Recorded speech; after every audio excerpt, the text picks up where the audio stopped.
Good morning, everyone. This is Dr. Palomino. I am here at the comfort of my own home, talking to you guys today about today's lectures. Today, we'll be talking about orders of operation, or as we all like to know them as PEMDAS. If you guys remember, it's parentheses, exponents, multiplication, division, addition, and subtraction, or the phrase, please excuse my dear Aunt Sally. So what does that really mean when it comes to PEMDAS? It just means that you have to follow specific rules depending on the problems that they give you and how each one functions. So for example, let me share another screen here so you guys can see which problems I'm talking about. Let me switch it to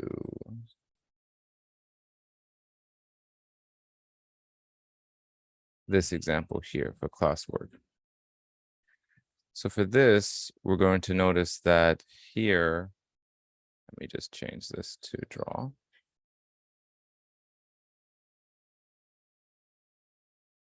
So for this problem here, you're going to want to follow the PEMDAS order, which is in this case, parentheses first. So it's 5 minus 3, that's going to be 10 plus 2 times 2, because 5 minus 3 is 2. 10 plus, well, in this case, 4, because 2 times 2 is 4, will be 4, so we'll have 14 as our answer. Number 3 says 18 plus 6 minus 8 to the third. This will mean 18 plus 6, sorry, not 6. That would be 6 minus 8 would be -2 to the third. So mind you, be very careful of the fact that when you have -2 to the third, that just means it's actually going to be -2 times -2 times -2, which will give you -8. So this would be 18 minus 8, which would be 10. And there's one problem I particularly want to talk about, if I could find one. I don't, hold on, let me scroll down a little bit.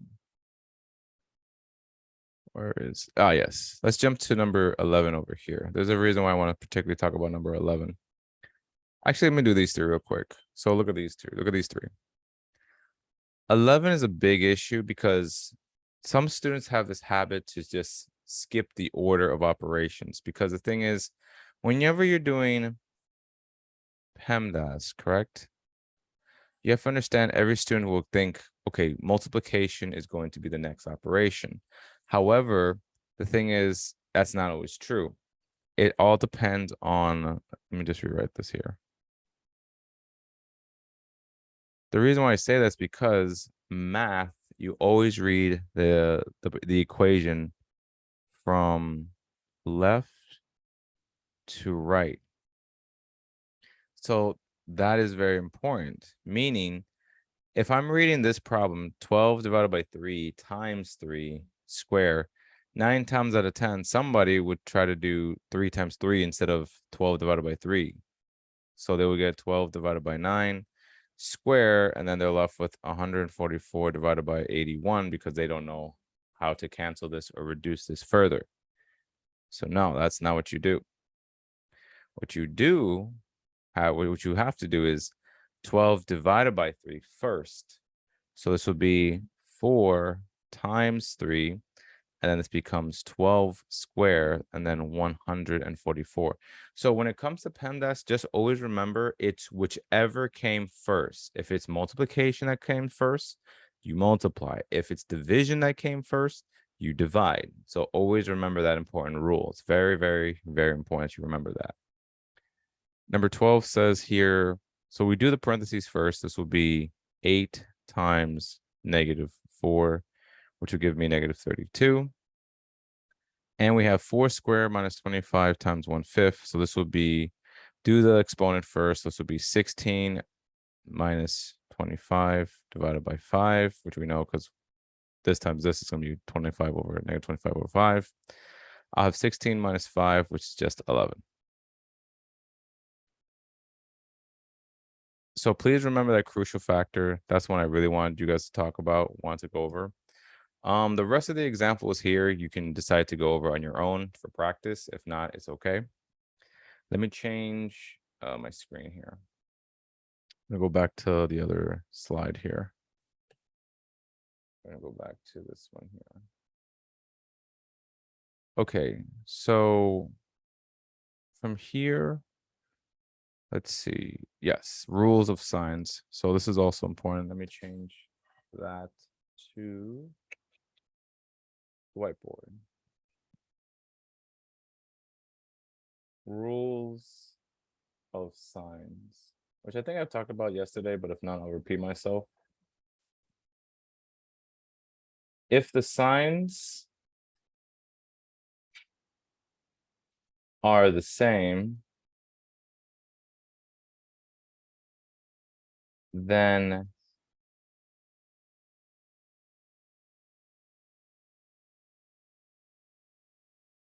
keep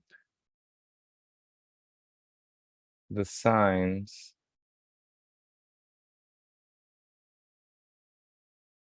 and add the numbers. This is for addition and subtraction. And then if the signs are different, then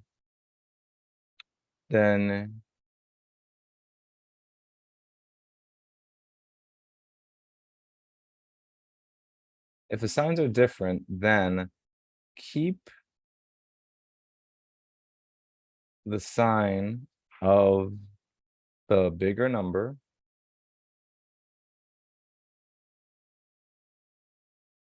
and subtract the numbers. So for example, we have -5 plus 7.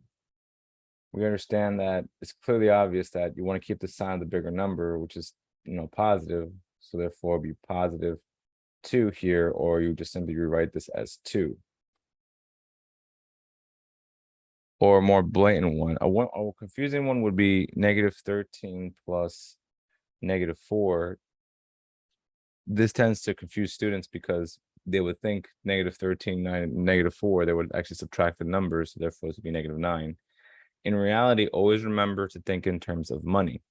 So if I owe $13, I owe $4, I owe $17 in total. Okay. And so that's for addition and subtraction. I'm pretty sure you guys remember the rules when it comes to multiplication and division, which is the exact same thing. Which we know if you have a positive times a positive, it should give you positive. If you have a negative number, oopsie.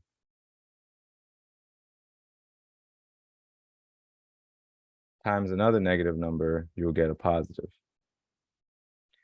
And if you have the two signs that are different, but they are interchangeably different, meaning positive times a negative should give me negative, and if I have a negative times a positive, I should get a negative. And the same holds true for division, where it's positive, divided by, not times. Divided by positive, I should get a positive. If I have a negative divided by a negative, I should get a positive, and so forth and so on. If they are different, I should get a negative. I should get a negative sign here. Now, I hope this makes sense so far. Pause the video if you want it to make sense. I'm going to change the slide right now. So now we need to talk about properties of real numbers. Now, why am I talking about this? I'm talking about this because there's 1, 2, 3, 4, 5 properties you need to remember, which is the first one, commutative property. This is a commutative property. This just states that if I take any number and I add it to another number, and if I reverse the order to be the same thing, I should get the exact same thing. So a basic example I like to use is 2 plus 3 the same as 3 plus 2? Answer's kind of obvious, is yes. They are both 5. So that means when it comes to addition, order doesn't really matter. It doesn't matter what the order is that you add the numbers, you should get the exact same thing. Now, associative property is similar, but not the exact same thing. It says if I have 3 different numbers, but I choose to group the numbers in different orders, I should get the exact same thing as long as they're all under addition. So if let's say I had 2 plus 3 plus 4, is that the same? Is that the same as 2 plus 3 plus 4? So this just says that, okay, if I add these two first, I'd have 2 plus 7, and is that equal to 5 plus 4? The answer is yes, because 9 is equal to 9. So therefore, grouping the first two numbers or the last two numbers under addition, you should get the exact same thing as your answer. And another property that's I'm pretty sure you guys remember is distributive property, where if I take one term and I wish to distribute it amongst the other two terms here, in this case, the other two numbers, I should have a times b plus a times c. So this is called addition over multiplication, basically, where basically you're distributing the number to both terms and you should get the exact same thing. So for instance, if I have 7 times 2 plus 3, I should get 7 times 2 plus 7 times 3, which should be 14 plus 21. And that should be 35, if I'm not mistaken. Now, somebody might argue with me and say, Professor, couldn't I just add these two and still get 35? And the answer is obviously yes. That's in this example, yes. But there will be times where you won't be able to combine the middle of those terms in the parentheses due to the fact that there might be a variable in the way, which we'll get to, which we'll get to another time. Okay, the next two properties are, let me put a line here. Identity and inverse. Identity, in this case for addition, just states if I have any number and all the numbers in all the worlds, and if I add it to 0, I should get the exact same thing. So if I take 2 plus 0, I should get 2. 3 plus 0, I should get 3. The whole point is that the identity property is actually 0 for addition, because whenever you add it to something, you should get the same thing. For multiplication, the property that gives me the exact same thing will be a times 1 is a, meaning if I take any number, say 3 times 1, I should get 3. If I take 4 times 1, I should get 4. So this is the property for, these are the identity properties for addition would be 0, and the identity property for multiplication is 1. There's going to be a reason why we talk about these properties in the future when it comes to solving for x, but for now, just accept the fact that these properties are very, very, very, very important. Just for now, just accept it as is for now. So for the next property here, we're going to talk about the inverse property. So the inverse property for addition means the opposites, meaning, so for the inverse property for addition would be, let's say if I have some number a, but I combine it with its counterpart, negative a, I should get, they should both essentially cancel each other out because they're opposites of each other. So if let's say I take 3 plus negative 3, I should get 0. Or if I just do 4 minus 4, I should also get 0. You can rewrite it in two different ways, with the parentheses or without the parentheses. It doesn't matter. The point is I should get 0. Now that's for addition, but for multiplication, you need to have something like this, where I have any number times that same number, but as a fraction, I need to get 1. So this is called a multiplicative inverse. Just means that if, let's say, I take 2 times a half, I should get 1. Or if I take 100 times 1 divided by 100, I should get 1. The whole point is the end result should give me 1. Just like how the opposite results for addition, I should get 0 no matter what. So these 5 properties are very important to remember because they're going to help you when it comes to solving for x. I promise you they will help you, whether you realize it or not.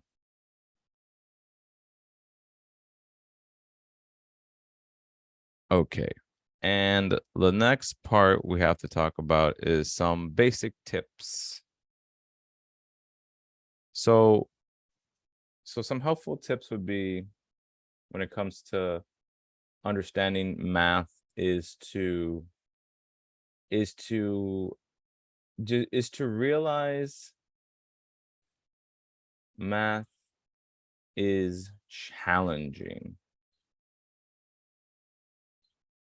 Whether you like it or not, even if, let's say, it's easy for you now, I promise you there's a form of math that will give you a headache and that you will not like it at a certain point. So once you accepted that reality that math is actually very challenging, it'll humble your ego down and say, okay, I need help. I really do need help. So that's why we have resources for you. We would have tutoring for you in the fall when you're actually need help. You go to tutoring, whether it's the math department, whether it's the Seek department, whether it's the learning center. The whole point is there's resources for you all over the campus. There's also online resources that you can always use, which comes back to how you learn. Because if you're more of an independent person, you definitely want to learn the material on your own.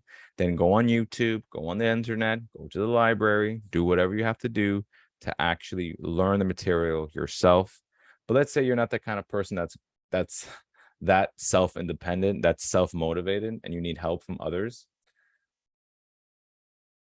Make a Discord. Make a Discord or a WhatsApp or other social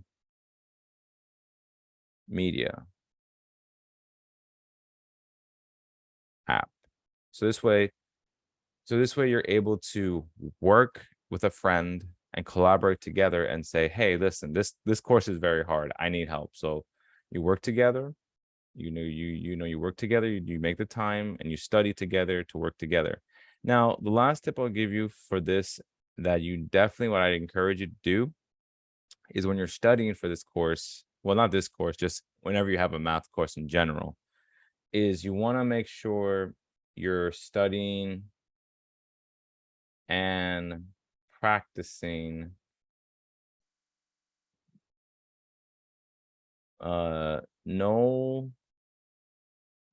basically I would say no more, but I would say at least. There you go. You should be studying. I spelled the word wrong. Yeah, let me rewrite that. You should be studying and practicing. You should be studying and practicing at least, there we go, at least 6 hours a week. That's like the bare minimum. I would say the bare minimum is 6 hours. That's almost basically like an hour a day for like Monday through Saturday. And then you have 1 day off to do whatever you want. That's just for my advice I would give you for just math in general. But the thing is, you need to bump up those hours only when you're doing higher level math, for example, like calculus, statistics, maybe differential equations, linear algebra, and a whole other kinds of math that's very challenging. Or just in general, if you feel like a course is very difficult, you should definitely consider doing that and just say, hey, this course is really hard. I need to spend some more time into it. And that's only possible if you're able to admit the fact that you need help. So that's the thing that you need to remember. And let me see. I think. Okay, I think that's about it I would have for you guys. I'm going to email you guys later the extra credit or the exit ticket problems for you guys, so you're able to work on them for Monday's quiz.